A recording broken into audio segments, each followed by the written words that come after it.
welcome to Give Yourself Some Leeway with me, your host, Eugene Lee.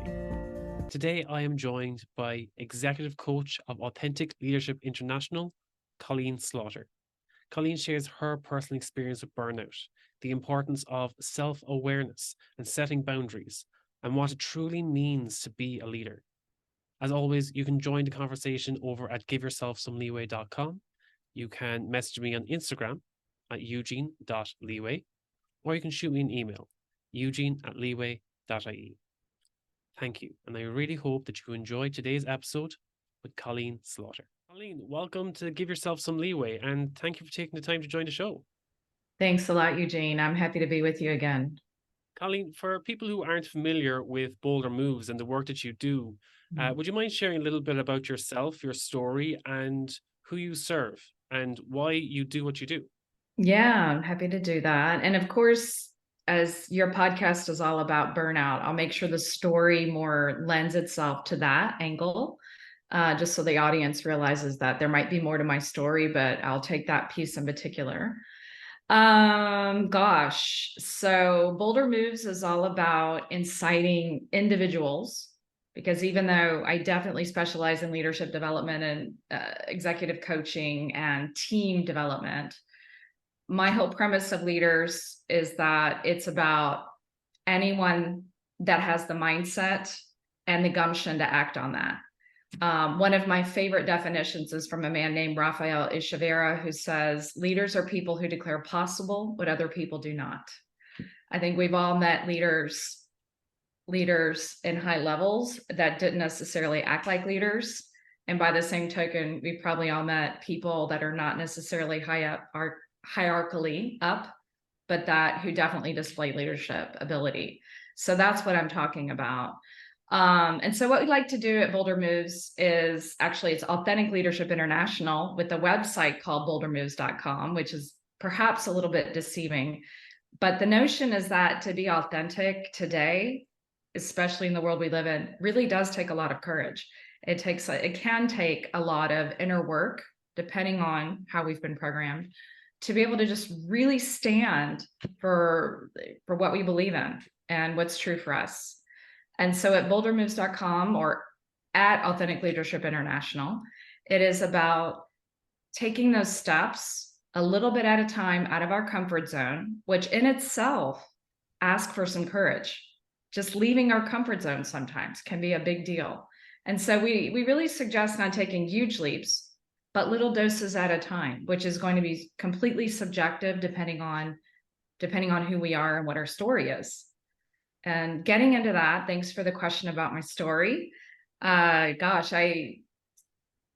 came from a background which I know many people don't always bring up in the business world, but in my experience, most people can relate to quite dysfunctional, even traumatic background. And so at a relatively young age, I started working on myself. I started trying to understand, why do I have the reactions I have? Why do I have the triggers I have? I sought some help around that, ended up meeting a lot of awesome people on a similar path who also gave me their experience, strength, and hope. And what I started understanding in my career, one thing at a time led to the fact that I became exposed to coaching. And when I heard that, I knew in my body that this is something I wanted to do. It was a series of trial and error when I found it. I had already been in consulting. I had already worked in pharma. I'd already worked with lawyers. I had done a series of things. And I started realizing that there's actually a profession which coupled both what I loved doing, because I had been told that I had wisdom, that I was helping people. And this was not even in my career. This is in my personal life. So it was combining both what I loved to do, what felt natural to me, along with the path I had gone on. And because I had been through, and I have been through, a lot of the similar struggles, inner struggles and outer struggles, to really make our mark in the world, I felt like I have felt like I have a really strong stake in the ground in helping people with this. The particular twist in burnout for me and my story with it is as a compulsive doer. In fact, sometimes we can tease being a human doing instead of a human being. oldest child of a dysfunctional family. So anyone that knows anything about that knows that means alpha woman, right? Overdoing. I found myself trying to get good enough constantly. Now, on the one hand, it worked really well for me. I have degrees from really good schools. I live in France, having grown up in Kentucky. I have a business with literally clients from all over the world. I mean, by most people's standards, wow, that has served me. But where it hasn't served me is in the being really hard on myself. And that sense within that, oh, I'm just not good enough. I have to keep accomplishing or doing, or just one more there or one more there. And until finally, I've had several episodes of two ways burnout has showed up for me. One is extreme exhaustion, which ends up working against me because then I can't really be present for anyone, much less my clients. And of course, not my two beautiful girls either, which is important to me. But also in depression. I've had multiple depressions in my life. And yes, I will name that here. I think that, in my experience, is more prevalent than we tend to talk about. And in my experience, there's roots of it which do have to be with burnout. But burnout has a root, in my view, of a couple things. One is imposter syndrome. And along with imposter syndrome is trying to belong. So again, in my experience for myself and different people I've worked with, the burnout has to do with the sense of already feeling like we don't belong. So the more we can attend to those self-beliefs and be there for ourselves and set boundaries, which a lot of people are afraid to do because we're afraid to create conflict, the more that burnout can dissipate. And maybe I jumped ahead to another question you're going to ask me. Sorry, I was more going down the path of the story and then what I love to help people do. So it's not just necessarily staying on the behavior, the surface behaviors, let's say, of how to get out of burnout, but really diving under the waterline and understanding what's the mentality also that goes with that could lead to overwhelm, let's say, and burnout. Awesome. Yeah, you covered a lot there, I especially did. in terms of your I was burn. on a tangent, wasn't I? Well, especially in terms of your burnout, you really hit the nail on the head there. You had the imposter syndrome, you had that looking for a sense of belonging. Yeah. And usually what people do is they try to immerse themselves, as you said, being the alpha female there as well, and immersing yourself in your work. And I think that's something a lot, especially people with a high achieving mindset, whether that be from their childhood experiences. I think that's where it always starts. There's always kind of a sense of That's our trying to programming. find that self validation in your in your accomplishments, and that's what drives you. And from the outside looking in, it's like, oh, that person is really successful. Look what they've done with their lives. But no matter how many achievements you make, it's never good enough. And that's when you start burning yourself out. It's like, oh, like for me personally, I was working 48 to 60-hour weeks. Then I took on one degree outside of work. I was doing college part-time. Then the following year I took on a second one. So I was doing 2 degrees simultaneously while working full-time. And even that wasn't enough. I was taking on extra activities as well and taking on extra responsibilities. And people were telling me I was crazy. And I'd be like, oh, it's just what I do. Just what I do. I'm always working. And I put that work and all those extra accomplishments and taking on basically juggling so many activities all at once as part of my identity. And of course, that was a roller coaster. It looks great from the outside looking in. It's like, oh, Eugene keeps himself very busy all the time. But if I had just narrowed my focus and focused on one thing and saved more time for myself in that time space, and been like, okay, I'm interested in doing this in the future. I'll wait until the future when it will have 100% my focus so that I can focus on me for now. Then I probably wouldn't have burnt out. So would it be all right with you if I push back a little bit on some of the things, at least in my experience? Yeah, of course. This For is a the sake of discussion. conversation and sake of experience. Exactly. Right. Okay. For me, it hasn't just been a deep dive into my work and focus on my work. It's this idea of perfectionism, which I put it in quotes because I know it doesn't really exist. Not really. Like the world according to Colleen, I haven't yet been able to create that, right? But the fact is, I do it with mothering. I do it as a friend. I do it as, wanting the great body, wanting the great apartment, right? I can do it all the way around. It's this whole idea about, again, getting good enough. And the other thing I would say, I think there can be accomplishments, a list of accomplishments that can be enough when we're feeding ourselves from within, right? When we're nourishing that good enoughness from within. And then we can, because one of my mentor coaches said, Colleen, do you know the number one, and I'll ask you this, Eugene, just in case, do you know the number one reason for dissatisfaction among humans? And I don't know by the way, what the statistical institution is backing this up, but this is my mentor coach telling me. I still think it's interesting information.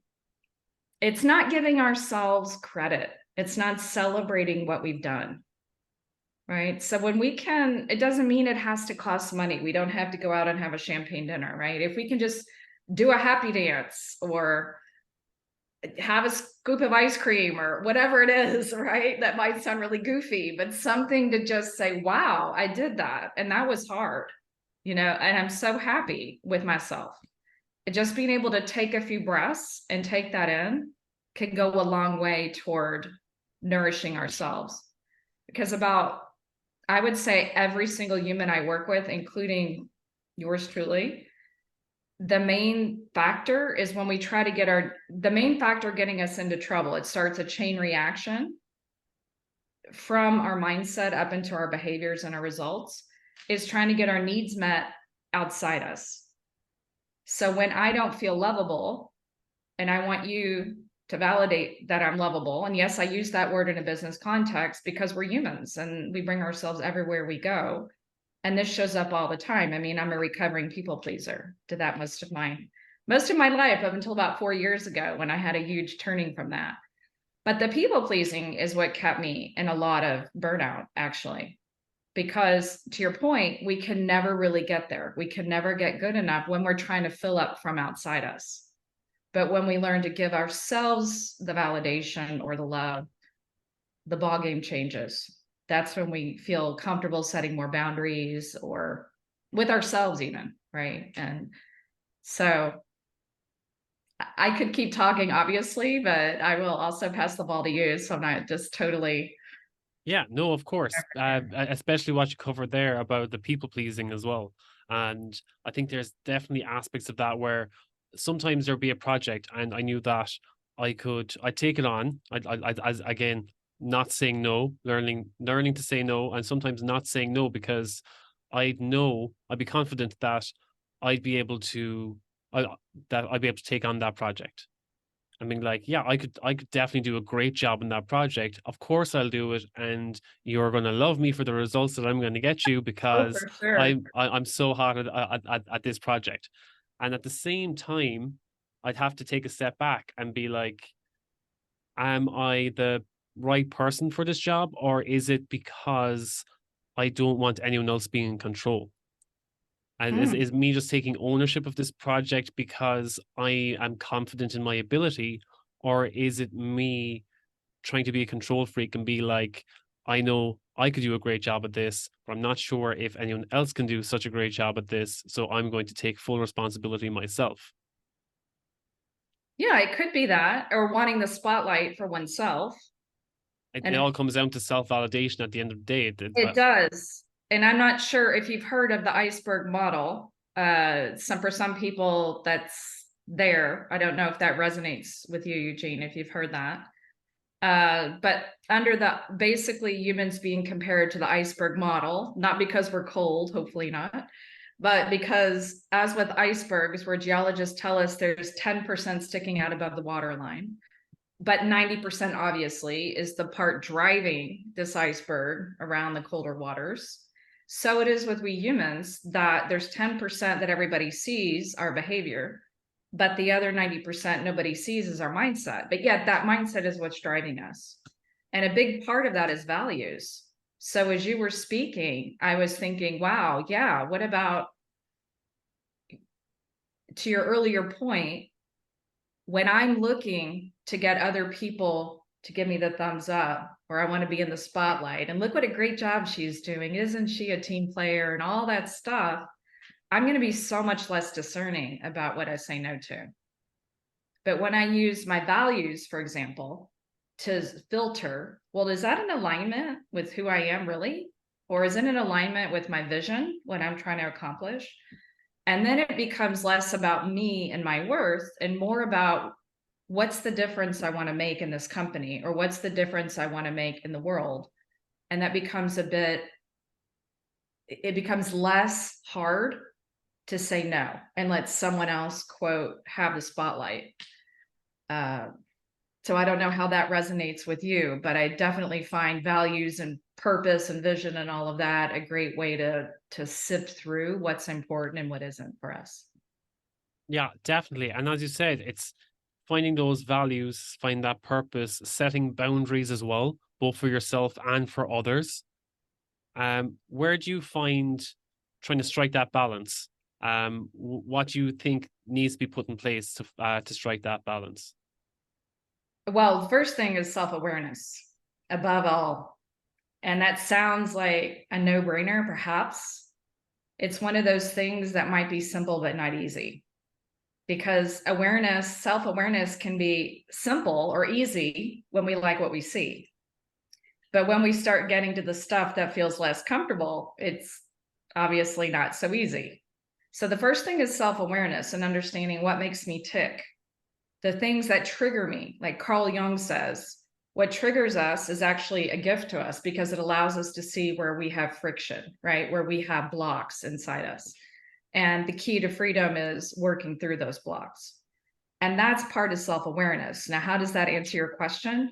Because the more we become aware of who we are really, not because we're trying to avoid the triggers, not because we're trying to avoid feeling not good enough or avoid feeling unlovable, but truly what's important to us.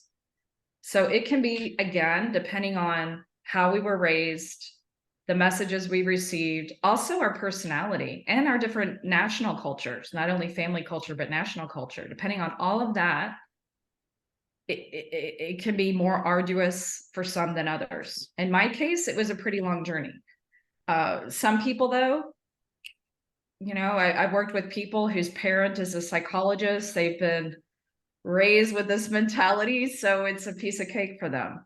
But overall, it's definitely about the awareness. And we say in leadership, and again, going back to the definition, anyone is a leader. It's not, or can be. It really depends on how in alignment are we with our own icebergs, if you will. And depending on what's important to us, right, we'll be able to show up and be able to set those boundaries. But in some cases, if we're afraid of conflict, for example, that's the number one thing that prevents people from setting boundaries. When they feel that they're creating disharmony by actually being honest and speaking up about their needs. Of course, when we have a conversation around it, then they back up and they're able to see, oh, wait a minute. It's not really harmonious if I'm not being honest, if I'm not speaking about what I need. So there's a whole lot of layers to it, but the main thing is the willingness to stick through the journey. And I know what I was going to say earlier because I'd lost my thought. Leadership, it's this huge topic, but it really can be boiled down into 3 steps. That awareness we talked about, then a choice to do something about it. So awareness could be, oh my God, I'm exhausted. I'm working my gazumba off, right? And the choice could be, well, I need a nap. Yeah, okay. That's a short-term Band-Aid. It's a good choice, but it's short-term. What's our long-term solution? Oh, I need to learn to say no more often, right? So, okay, it's a choice. And then we need to make a commitment to do it because we humans are complicated creatures.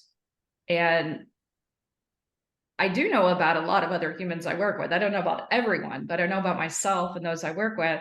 It takes practice, and it's neuroscience as well. It takes practice to enlarge our comfort zones where this new behavior can become more habit-like. when we're just a one-off. I think it was Bruce Lee who said, it's not in the moment of stress that we arise to the occasion. It's because we've been practicing all along that the muscle is built. So it really is about that commitment. So awareness of ourselves, like we said, making a choice. Okay, here's what I see. Not worth it to me. I'm not going to work on it. Okay, that's still a choice. Or, hey, that's the person I want to be over here. So I am going to commit to do the practice, set more boundaries, make more space for myself so I can experience this life differently and not be burnt out. But I'm going to have to practice doing that because it scares me to say no to people. That's honest. And that's actually, I work with leaders of all different levels of the organization, very senior, and also, as you know, in a consulting firm I work with, it doesn't matter. Every human I work with practically struggles with the same thing.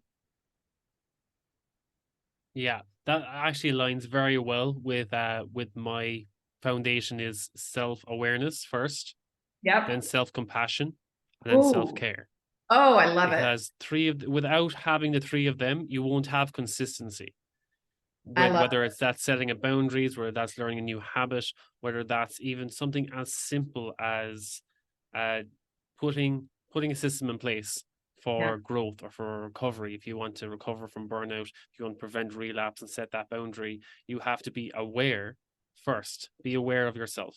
A lot of people are so uncomfortable becoming aware of themselves, of their physical, mental, and emotional well-being, that they always look for escapism. Yeah. But once you become aware, I was like, okay, this is a problem. This is something I need to address. Instead of putting yourself down, being like, God damn it, Eugene, this is the last time you're falling asleep at your desk. It's like, you need to be better. It's like, no, it's like, your body is obviously tired. You can't perform at your best right now. Okay, maybe napping at your desk in the office isn't the best idea right now. Let's get up and get some fresh air. And it's like, but this can't happen on a regular basis. It's like, you shouldn't be this tired. Okay, let's set some boundaries. And then you put a self-care routine in where, okay, I'm going to get more fresh air. I'm going to maybe have a glass of water to clear my brain, to rehydrate. I'm going to start taking care of my body so that I can show up at my full potential and work to my full potential if that's why I'm feeling so tired right now. And it's trying to get that awareness instead of beating yourself up about it and being like, God damn it, you're weak. You should be better at your job here. It's like, no, you need to become more aware. What are you feeling right now? Yeah. Why are you feeling this way? Okay, don't beat yourself up about it. Treat yourself as your best friend. What would you tell your best friend to do? You're not going to beat them up on the spot. You're going to say, hey, take a break, get some fresh air, go grab a glass of water, change things up a bit, go talk to someone at the water cooler. Just break out of that mindset and just take care of yourself. Okay, we're going to have to put a routine in place here so that you don't start slumping at this time of the day. And again, just having the three foundations: self-awareness, self-compassion, self-care, and that sets you up Love for it. success. I love it. Yeah. I was speaking with a coachee earlier today. First time we were working together, and he said to me, isn't it selfish to look to fill our own needs first? And it reminded me, I grew up in a particular church, and the message I received was it was selfish to not to put ourselves first. And I relayed that to him and said, look, what I've learned is, speaking metaphorically, if I'm trying to give to anyone from an empty bucket, what ends up happening is I get resentful. I'm because I'm giving from emptiness. But when my bucket is full, i.e., I've done things that really nourish me physically, emotionally, spiritually, etc., I'm giving with no strings attached. I'm giving for fun and for free. And I use the example of my children that since they've pretty much been born, they've heard mommy say, I want to be a great mom. That is so important to me. And for that, I need to go over and do my yoga flow, and then I'll be back. And they're used to it by now. And they know that I'm a different person when I take care of myself. And that's the deal here. That's what we're talking about, really. That's what I hear you say, Eugene, because I know that that's how we can be there for other people when we're first there for ourselves, right? That's a key part. And the other thing that you hit on, I love that word compassion. It's one of the things I think is really missing in the world to a large degree. And it definitely starts with us and the way we talk to ourselves.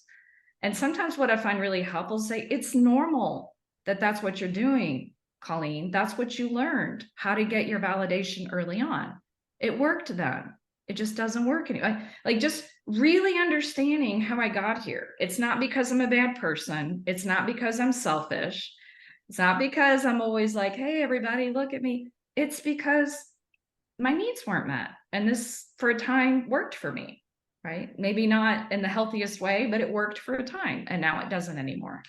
I think that is also, I love that you brought that in, because that's been the absolute game changer for me in my own development, is the whole way I talk to myself. I actually have another guest coming on called Dr. Terry Zachary, and he took self-compassion to another level. And he refers to it as self-awe. He was like, how about we take a step back and just look at ourselves in awe for who we are? And I was like, I love this concept. It's like it's one thing we always beat up ourselves about not ever being good enough, and we need to strive for more growth, strive for more success. It was like, take a step back and just realize you are brimming with boundless potential, but you need to take a step back and serve yourself so that you can take care of that body, so that it's the same as any machine or any computer. If you don't do your computer updates, update your software, your antivirus, your computer isn't going to work very well. It's going to freeze. You're going to have 99 tabs open all the time. It's not going to do a great job. If you have any machinery, if it's not a well-oiled machine, it's going to break. So if you don't take care of your body the same way, how can you expect to always strive for and your spirit? Exactly. How can you always serve at your full potential if you're not taking care of yourself first? Yeah. And here's the thing too, that I learned the hard way. These uncomfortable feelings, that's the other thing, and that I've noticed with myself and others. A big part of the overdoing is trying to escape feeling uncomfortable feelings. It can be. I won't say systematically for every person, but that can be part of the story. And I had to learn the hard way. Those feelings don't go away because I don't want to feel them. They stay lodged in my body in places I don't necessarily want them, right? And so then at one point or another, to really be free and really take care of our bodies and our spirits and the people around us, really, because the more we feel good, it starts this virtuous circle. I gave the example of my children earlier. Until we feel the feelings, that's how we get free. That's how we get free of them. And that's where the compassion comes in again, because for some of us, it can be really scary to feel it. But it's my bias that that's also what keeps us from seeing our all. And I love that. I love that you brought that in and that he brings that in, because it's true. I have a mentor, a teacher, who talks about being irreplaceable, that every single one of us is irreplaceable. It's not possible. And really being able to truly, what I heard you say when we take a step back, is to truly be able to see that in ourselves. There were a couple of women leaders, more than a couple, but two in particular, that actually wrote testimonials about this. That's why they come to mind. They thought that they perhaps had landed on the wrong coach when they heard me say that, when they heard me say, really coming to terms with your own magnificence. They thought, oh gosh, this girl is cheesy, right? But they hung in there. And then they started realizing, you know what? It's true. We don't give ourselves enough credit. We don't see our light. We don't see our own radiance. And this is exactly also just circling back in that whole giving ourselves credit. And it's not instead of someone else. It's like we all have our own light. We all, if life are a prism, right? And showing up in this world, we're a prism, we all come at it from all the different angles. All of it is valid. But we also need to your point, see everything we bring for that light to fully be there in the prism. Anyway, I went off on a tangent around prism and light, but that's what came to mind as you were bringing that in around self-compassion. Yeah, of course. I think a lot of people tend to, when we talk about self-compassion and self-awe, they always think, oh, you're being vain. You're talking about yourself the whole time. And it's like, no, it's like, if you don't take care of yourself first, you can't serve others. That's not, that's not being selfish for the wrong reasons. That's being selfish so that you can Yeah, serve others. It's exactly. the most selfless way of being selfish. Yeah, If you can't treat yourself with compassion, you can't treat anyone else with compassion. If you don't respect yourself first, how can you respect anyone that's else? right. It starts with self. My relationship with myself, and that's what I was getting at with the people pleasing earlier. Like, it took me a long time to realize that the most important relationship is with myself with a capital S. What's the difference between capital S and small s? Small s would really be the me, and the capital S is more, to your point, because I have a strong intention to be of service to the world, to really help the world move forward. I have exactly what you're saying. I have to take care of myself because nobody else is going to do it. By the way, most of us are grown-ups, unless we're children, and of course, then parents. Yes, we definitely need to take care of them. But for the grown-ups, we're all responsible for ourselves. So if I'm not taking care of myself, who exactly is going to do that? Right. And that just sets us up, by the way, for expectations and resentments and all this other stuff. So we're just adding fuel to the fire when we don't step up. There's this group I'm part of, and we say two things around this. We say, no one can love me the way I want to be loved but me. In other words, I know the things that feel nourishing to me. And I often say to my clients, look, I know what works for me, but it doesn't mean it would work for you. I've got my list of things that I know that when I do regularly, I'm going to feel lit up. I'm going to feel fed. But everybody needs to build that for themselves, right? And then the second thing, so nobody can love me the way I want to be loved but me. And the second is we teach people how to treat us. But how can we teach people how to treat us if we don't know? We don't know how we want to be treated. It's just common sense. It sounds so. It really can take it out of the the selfishness piece out of the equation. When there's also the fact around love being exponential. The more we give it, the more there is. Right. The more we experience it for ourselves, the more there is. So the more that I feel it, I help myself to feel it. The more I have to give it. Right. There's that energetic notion with it as well. Just going to take a minute of your time, going to be short and snappy. If you're a long time listener, or maybe this is your first episode, I have a small favor to ask. And the only way that we're going to break the stigma around mental health in the workplace is by having these open conversations, talking about these topics. And what better way than to have those discussions with your loved ones, with your family, your friends, your co-workers. So if you could follow, or subscribe on whatever platform or app you're listening to this, and share this episode with a loved one or someone that you think could gain value from hearing this, it would mean so much. Thank you. Let's get back to the episode. Free us. What helps us break through our triggers, overcome our self-doubt, show our self-love so we can be there for others. And usually the way we change, or I prefer the word transform, because if you think about the butterfly, right? A caterpillar that goes to butterfly, it can never go back to being a caterpillar. It might think about it, but it's going to be too weird because it has wings, it's flying. And so it is with transformation. And the way to get there is through little itty bitty practices, which allow our comfort zone to expand manageably, not in a way that stresses us out. Because if we try to jump from comfort way into the terror zone, which is on the other side of the learning zone, we likely are going to be overwhelmed. There's the burnout again, right? And that's usually around trying to do too much in too short a time frame. So either we need to pull back on what we're asking of ourselves, or we need to enlarge in the time we get it done. But Boulder Move is all about that. It's all about especially the mindset to evolve. And what do we mean evolve? Well, being a better leader is really about being a better human. So again, the point you brought in, having more compassion, being more of service to others. How do we do that? What are the things that hold me back from doing that? Working on being the way we are is actually much more powerful than starting with the doing. So we usually say when we're developing leaders, first it's about the being, then the doing, then the knowing. But the being part can be the most challenging because, again, we go back to sitting with ourselves, the awareness with ourselves, and choosing to shift that, which, again, is not something we just snap our finger and all of a sudden we're different.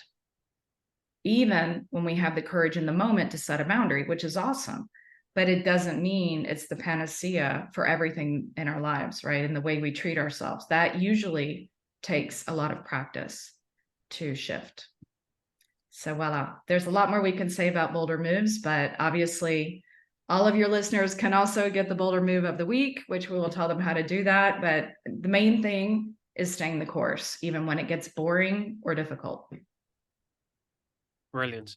And just for clarity, because this is something that comes up a lot, especially in the workplace, the difference between a leader and a manager. Oh God, I because love that this. it gets muddled so much, Yeah, and the for people ask about sure. different management styles versus leadership Yeah, styles. yeah, So what's the difference between being a leader versus being a manager? yeah. And so this is a Colleenism, right? I'm not the end all be all on all of it. This isn't the Merriam-Webster dictionary definition of a No, leader versus manager. This is a Colleenism, but again, it doesn't mean I purport to be the right on everything, but really manager can very much be linked to box ticking, right? And more around control and more around, okay, we got it done. And we had our team meeting, check, and so-and-so's doing that, and so-and-so's doing this. It's more around fulfilling duties. Leadership is more around a mindset. It's about, so in management, typically we get people to do things. You hear that a lot, right? We get them to do something. In leadership, we inspire people to do things. And please don't get me wrong, it doesn't mean it's like, just doing nothing but being. No, definitely have the credibility, definitely have the education, the technical know-how. Whoops. But we also know how to be approachable, how to come from a higher level of thinking that other people might also want to strive for, how to set a vision and empower. And that's what I heard you say earlier around, you didn't use the word, but you were talking about empower people making a choice to go to bed earlier, go outside, go meet somebody at the water cooler, right? We have the power. We have the power to choose the life we want. We really do. Can we do it all within a week? Probably not. And depending on what our goal is, it might take longer than others, but we have the power. And that's what a leader truly helps instill in his or her people. So that for me is the difference. It's all around mindset, how they see themselves. And I'm actually writing a book, so stay tuned. But I love a lot of what Gandhi talked about with leadership. He talked about standing in the back, right, of the people. And it's not because we're last, but it's not exactly what we've been talking about. Leadership is not a me, everybody look, right? Leadership is more, hey, look at this cool thing we're doing to move the world forward, right? So it's more about the service we're giving, much more than about the individual. So I hope that helps delineate some of it. But yeah, it's actually funny because I do have people that will come and talk about being a better manager. And I say, I hope not. I hope you want to be a better leader. Teasing. It's funny because it actually came up quite recently. I was changing careers, and one question posed to me by an interviewer was, because it was a leadership role, he asked me what were the key traits of a leader that I would use to manage my team. And I was like, okay. And I was like, I came from it from a point of what were the key traits that I would look for in a leader and that I would use myself as a leader. And I said communication, empathy, and adaptability. will be my top traits that I look for in a leader. Great. And they seemed to be looking for traits like, oh, we were looking for time management, decision making. And I was like, no, that's their management skills, they're good management skills, but not what I'd be looking for in a leader. Yes, if Absolutely. I want someone to manage my day, great. Yep. But if I want someone to inspire me, I need someone with Mhm. a vision. I need Uh, someone who wants me to work towards my goals to help empower me. I'm not going to be looking for someone with great time management skills. you got it, Eugene. That's the difference. What was the bold move of the week? Mhm, mhm. Well, as I mentioned, it's for free. It's actually didn't say that earlier, but I will say it's for free. I can't stand when I get harassed by email, so I promise never to do that. But what it means is if you choose to sign up, you will get every Tuesday in your inbox the boulder move of the week, and it's usually 2 or 3 lines. Something like I was just reading one because I'm actually, like I mentioned, putting a book together with my boulder moves, and an example would be play, right? And remember to play. And then a couple of lines of explaining how that's relevant in the workplace, how that helps your leadership. And then, as we've been saying with awareness, choice, commitment to practice, you might choose that that's not relevant. That's cool. No worries. You'll get another one the next week and you can play with that. So the best way to get it is just to go to bouldermoves.com, and no, it's not the city in Colorado. A lot of people think it is. I don't know why, but it is BOLDERMOVES. You will see in the first fold, yes, I want transformation. You click on it. You'll see then on the right, you just can put your first name in, your email, and you're good to go. And delighted to serve you in that way, and hoping that that will help you and give you some great ideas about some shifts that might be possible for you. Brilliant. And do you want to plug that book for anyone that might be interested, or is it still No, I'd love to. It's actually, I didn't do it on purpose. But I love the story of the caterpillar to the butterfly, and it is called The Caterpillar's Journey to Bolder Leadership. And if you would like to be one of the first to get it, I am in the final stages. It will be published within the next quarter. I do have a page on my website on the What We Do section, and then it says Colleen's book. And then you can just ask to be one of the first alerted. You just can put your email in, and I'd be very happy to keep you informed. Thank you for that, Eugene. That wasn't planned to talk about that, but it's like you mentioned it too many times, you can't let it I'm go sorry. unsaid. I actually am not very salesy, so it truly wasn't there. It just felt relevant to say, so apologies. Yeah, of course. When it happens naturally, Yeah, I might as well let not everyone my know thing to how be to get salesy. their hands on that book Yeah, when it comes out. exactly. And if it could be helpful, that's the main thing. Of Truly. course, of course. So if anyone does want to get in contact with you, other Mhm. than Boulder Moves, what's the best way for them to get in touch? Well, best way, either LinkedIn, I'm there, Colleen Slaughter, and or you can send me an email, colleen@bouldermoves.com. Those who are not Irish often kind of get confused how to spell Colleen. So Coll, 2 L's and 2 E, although sometimes in Irish it is also 1 L. My name is 2 L's, 2 E's, and N. So Colleen at bouldermoves.com. Yep. Awesome. Brilliant. Thanks again so much for joining the show, Welcome. I Colleen. It was had great fun having with you. you. Thank you. I had a great time, and I hope this serves your listeners for sure.